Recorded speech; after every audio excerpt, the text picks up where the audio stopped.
like, I've been doing, this is just me, like, journaling. Like, I can't believe anyone, like, is interested in this. So that was, like, the beginning of, like, kind of where even my music comes out of that. A lot of stuff stems from, the writing and just kind of this, like, free writing kind of mind that's, like, has a million things in it at the same time. Yeah, and then music, so I was doing the one-person show. And I said, having a hard time in my life. I realized that singing made me feel better. I was never thought of myself as a singer, but it just gave me like 2 seconds. I started singing just like alone at home, and then bringing it into my acting group. And then I just started writing it, with my show. This was like kind of like a rock opera. And then I met Tomas Sanko, who really changed my life because he's a world-class musician, producer, songwriter. He's been doing it forever. And he just took to it, and he's been, now I have 9 albums out, 16 years later or something like that. So it's been pretty amazing.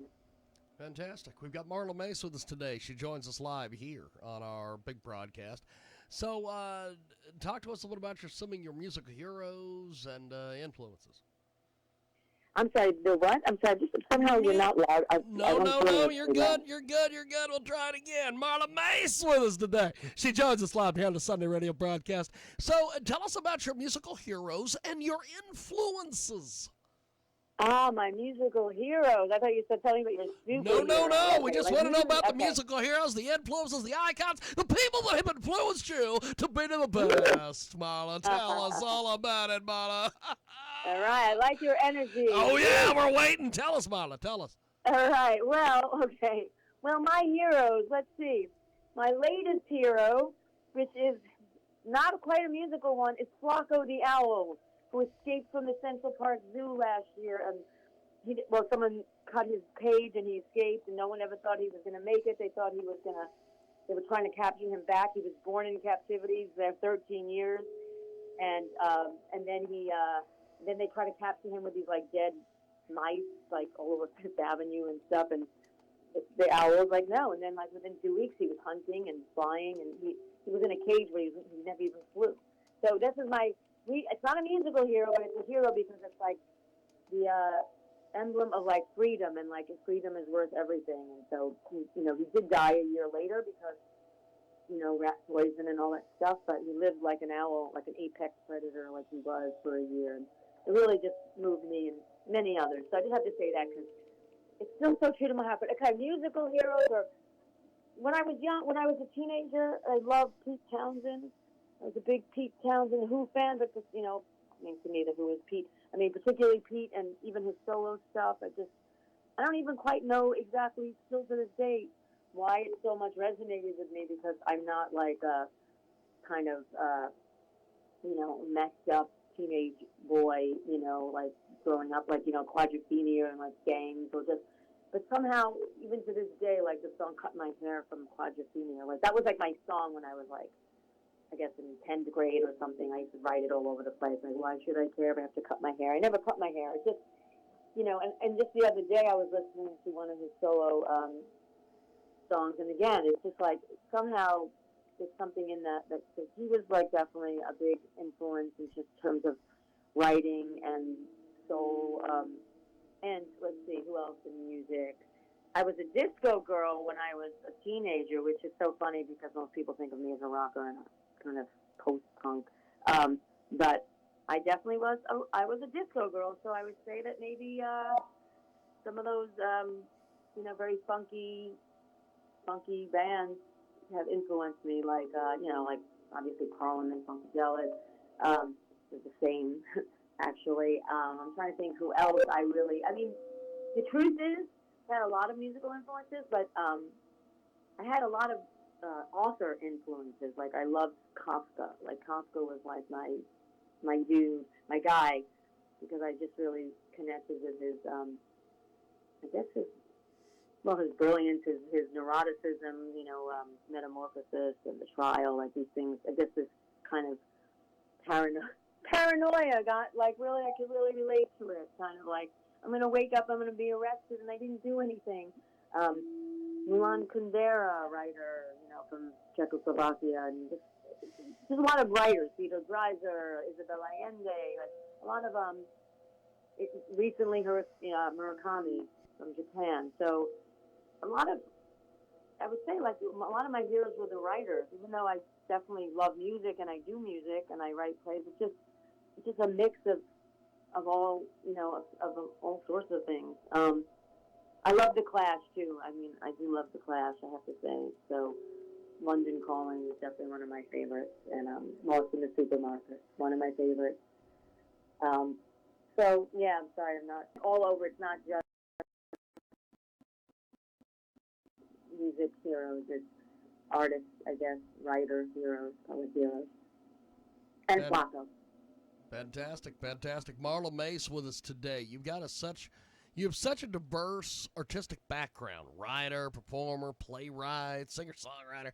How do these different forms of expression influence each other in your work? Oh yeah, no, there's definitely like one thing. Like in a way, it found my voice. Like I said, like when I used to, like when I was younger, I thought writer, and I thought writing some short stories and stuff like that. But it was okay, but I didn't really. It wasn't until I really did this this thing I was saying, like creating a one-person show, where it kind of like, oh, like the way I write, it's monologue-y, right? So it was like kind of like I like theater because I see that I kind of write monologues, rants, monologues, and then I created a play out of these original rants called Canarsie Line, which was not a musical, but then I was like, oh, it would be so cool if it were a musical, because it was like takes place in the 70s, and it could have been like the rock versus disco thing, because it was like really big when I was growing up. Like I was a disco girl, like I said, my brother would make fun of me, and like, because he was a rocker, and like, like walking through hallways in high school, and he was like, disco sucks, or rock, like this whole thing. So, but I didn't do it this time, so I didn't do music. But when the songs just started coming to me, the way I used them was that I used these songs in this one-woman show I was writing. So I was putting them in to use them theatrically. It wasn't like, oh, I'm just writing these songs and I just want them on an album and that's that. Like it's always been part of the show. I'm theatrical, I guess. I love theater, and so some of my stuff can seem theatrical, but I'm not theatrical in the sense of, I'm not like your typical, like, I'm not like a music, even though I do love musicals, I'm not a musical theater performer, I'm not a musical, kind of my stuff is more edgy, I guess, as people would say. But, so it all works together, so doing music, like some people will see my music and when I perform live, and I don't think it's anything so unusual, but some people will feel like, wow, like you really, you're theatrical, or you're, like I'm telling stories, even, when before songs and after songs. And actually three of my albums, Brief Night Out, my first album, was a rock opera. So it was an album, but, it is an album, but it was connected with a show I was doing. Either as a solo show, and I did it also as a two-person play with a male in it as well. And then my second album, Speak, because after I did the first one, then I got hooked. That's been after I met Tomas, and I was hooked, and I was like, I want to do another one. And I did this album called Speak, and it wasn't intentionally to be a show, but then it ended up being a New York City summer stage with 2 huge performances, and it was under like the dance category, which was very bizarre because, I had brought in a choreographer. He was amazing, but like, so it was like this huge production with like 10 dancers and 7 actors and me in it and the full band, and so I did that. So I've always kind of combined. I like the combination of music and theater, but more like, so when I do just straight up music shows, they're kind of theatrical, and if I just do a theater thing, usually there's some kind of musical element in it, and it just kind of all blends together, I guess. Yeah. Fantastic. Fun. Fantastic. Yeah. We've got Marla Mase with us today. MarlaMase.com is the official website. Go over to MarlaMase.com. So was there a specific moment or experience that set you on the path of becoming a multidisciplinary artist? A moment, huh? Interesting. Sorry about that beep. An interesting, well, I think I was just you know what? I'm now looking back, I could say it wasn't one moment. There was a moment, I think, for sure, there was, those moments, like I said, like the things that I never thought I could do, that I ended up doing things like writing a one-person show. Like that was, it's like telling someone who's never performed any, like, someone who's like really shy, never, has no interest in performing, and then like, you're going to do stand-up, and it's like, what are you kidding me? So like for me, it was like the first doing the one-person show thing where like someone said to do, and everyone was like, you're exactly like all these people that I said I was so not like. Because I wasn't even it wasn't even the realm of possibility. It wasn't even like something I wanted to do. So that was one. So then I said, oh shit, and then all of a sudden it became like, this is what I do. Second was when I started doing, before I did music, I used to joke around, and it wasn't when I was younger. It was more like, I remember telling my kids, like, I should be a rocker, but I don't write music and I don't sing. Oh well, next life. And then all of a sudden I started writing all these songs, because coming out of like I said, a hard time. Like, I was singing for like health purposes. Like, this makes me not anxious. I feel not anxious when I sing for 3 seconds. But out of that, came these songs, and then I started putting those songs to my one-person show stuff. So but it's like, again, things that I could never have imagined. Like if someone told me, even 20 years ago or 17 years ago, like, Marla, you're going to be, performing in a band, rock band, and going on tour and in China and all over the world and have 9 albums in 17, 16, 15 years. It would have been like, no way, like, completely not. What are you talking about? So the moments are like these moments where you kind of have the opportunity, and maybe it's, for me, maybe it was just like, out of fear, as you say, gift of desperation, and that I was willing to just do anything just to feel better, and that feeling, and that led to really like becoming who I am, like revealing like my more and more of my artist, like peeling the layers of the onion or whatever you want to say. It's really, that's why I always tell people, you never know what you're capable of, or even and it's never too late. I just started doing a show with my father, literally, and it's on tour, and it's like getting sold out every show we've ever done. My father was 87. He did this 2 years ago after my mother died, and he's 87 years old. He never performed, and he's still working. He's healthy. He's a psychologist. He works. He has mental. He's a beloved man. But we're on, like, and so we did this show out of sadness, mostly, and I'm in it. It's mostly his stories, but it's about growing up in Brooklyn, him in the 40s and 50s, me in the 70s, 80s, and I do some songs in it. But this is like taking off again. So like, now he's 89, and like, he just came back from touring Florida. Like, it's ridiculous. It's like, again, something that never in a million years would I have ever thought I'd be on stage with my father. He's completely like every time we do a show, he's like, I can't believe we're on stage, and he's killing it. So like, I thought I was late, but starting at 87, I mean, it's just, you never know in life, really. Like, especially when there's transition, maybe times, or a time that might seem like a really tough time, and they say breakthrough, breakdown, breakthrough. I don't know, maybe sometimes. So it saves me, honestly. Marla Mase with us today. She joins us live. So tell us about 8:30. We're going to play this here in a few moments. Oh, cool. 8:30. That's I love that song. So 8:30 was written. It was a song that I wrote during summer of 2020, as I like to say, back in the times when things were a little bit more gentle and innocent than they are now. It's kind of a joke. Okay, so, but it was, I was just starting to go out again, because I had isolated, quarantined, alone, whatever, and I was dropping off from Mase, who's my producer and co-writer, and I said, oh my God, I have an idea for a song. Like, it just came to me. Like, it was just, like, it just plopped into my head, and I was like, get out of the car. I'm going to be writing this song. And it was just, I just had this line, like, 8:30, time to head on home. 8:30, home feels so alone. And I was like, and then I just wrote a few, a verse. And then for like the next month or so, I was going to this park every summer, because that was like my place of like freedom during that summer of 2020. Like, I hadn't been around people, but I was like going to Fort Greene Park, and so many people were outside, and everyone was like sitting on blankets and hanging out. And even if I wasn't hanging out with all the other people, or maybe sometime a friend would meet. It was just like a place where I felt safe, because I did also feel a little bit, for money reasons, not just because of COVID. And I just did, so it's kind of, this song is half homage to Fort Greene Park in Brooklyn. Half, it's definitely, tongue in cheek, and, the spoken word part is just about like how all of us went through this, like, crazy, absurd time. And when I wrote it, I was writing it, like, when I was working on it, I was like thinking, 8:30. I was kind of going through a night. And when I presented it to Tomas, like, and I presented the song, he was like, no, it doesn't have to be like, the whole night. Just 8:30, we get it. It's the night. Like, you get it. And just something about 8:30 coming out of your mouth sounds so beautiful. And I'm like, no, I don't know why 8:30. I don't really know. Like, I agree. I don't know why it was always 8:30. And then, like, a week or two later, I realized that 8:30 is the date of my daughter's birthday, my daughter Lael, August 30th. And she's passed 7 years ago by suicide.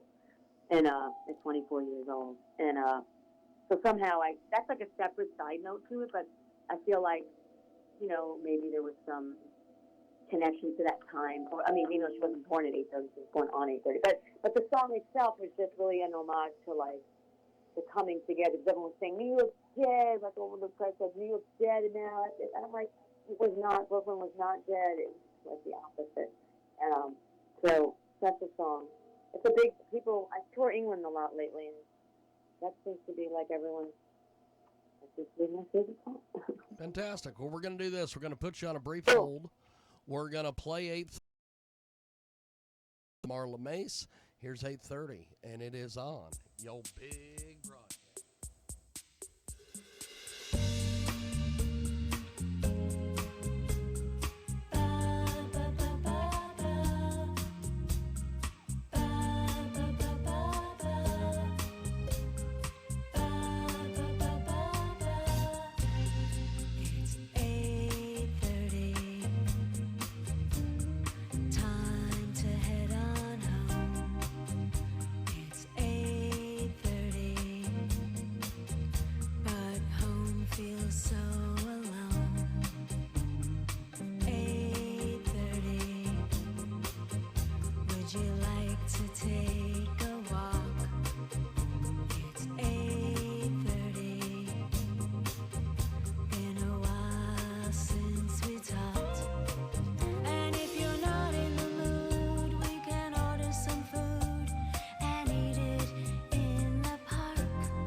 Taking care of me, taking care of me.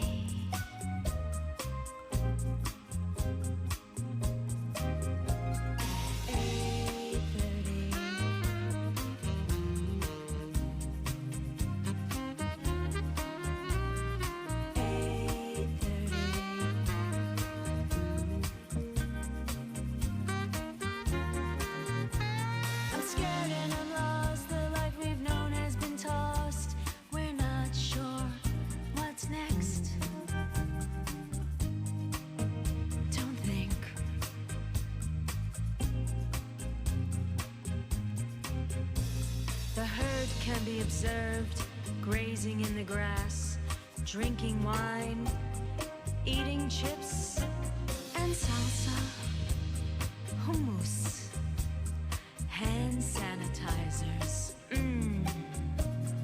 Dogs are unleashed, having a grand old time, while their masked people stand strategically placed on the run. A mutt named Cody visits me on my blanket. It's the only physical contact with a living thing I've had in 6 months. Ah, Brooklyn. holding hands. Lucky them. While I have mastered the art of pissing in the bushes, undetected. At this time, all masks are down. Well, some are down, anyway. We're more real now than we've been in a long, long time. 8:30.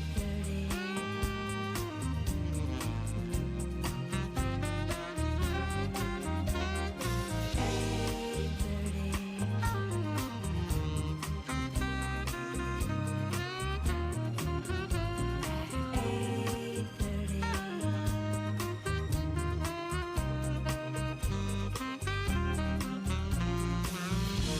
Seems like everyone is getting a puppy these days.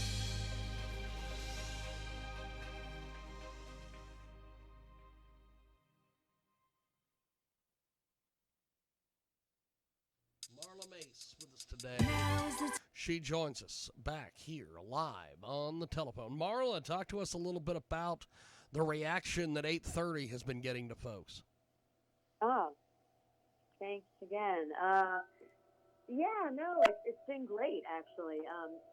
It's my reaction is that I'm really, you never know. Like, I mean, I love I love a lot of my songs, but you never know what song's really going to hit. And this one, yeah, it's fun because it's it has kind of like a like a samba, like mama beat. So it's like a different.